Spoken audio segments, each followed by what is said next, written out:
Yeah, it tells the real story of a family who stared into the eyes of death but were saved in an incredible turn of events.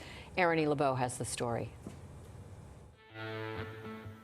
How long's the flight, Daddy? You start taking a nap on the runway. When you wake up, we'll be back home in Louisiana. Inspired by true events, On a Wing and a Prayer recounts the White family's trip after attending a funeral. Appreciate you sacrificing your Easter Sunday just to fly us home. You're welcome to ride up front. Looks like a space shuttle. That Mooney's waiting to taxi.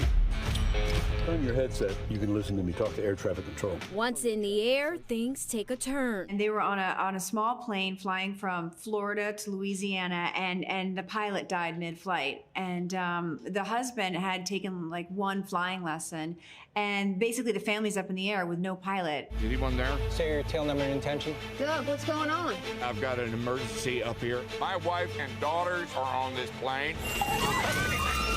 I think they might die.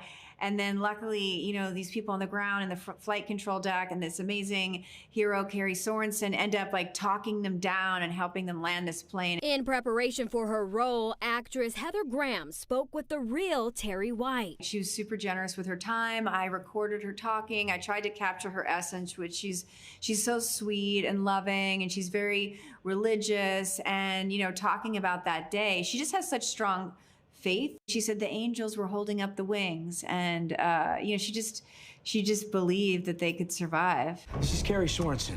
Who? I've been talking to the controllers on the phone. How in the world did you find me? I'll explain once we get you on the ground.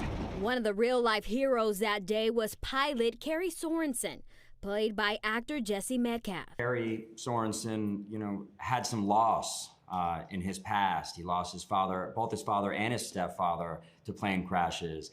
So I feel like, you know, emotionally, he probably couldn't deal with losing someone else, you know, and that's why he was somewhat reluctant, you know, at first to get involved in this situation. And I think he was quoted as saying that they had like less than a 5% chance of landing the plane successfully and surviving. It's real bad up here. I can't control this airplane. It's a pretty stressful movie at times. I mean, thank goodness it has good ending. A positive ending, and it's such an uplifting message, because I mean, yeah, you know, it's scary. My friends that watched it were like screaming at the television, like, "Why didn't you have a second pilot? Why?" He is never going to make This guy's got no chance. I love you, girl. You can do it. Sometimes you gotta trust in things you can't see. Let's go, Doug. Let's go. I'm Erin E. LeBeau, Pix 11 News. You know, it reminds me of Miracle on the Hudson, where you Yes. know the ending, but still it's the You're ride still that's holding incredible, on. right? Yes.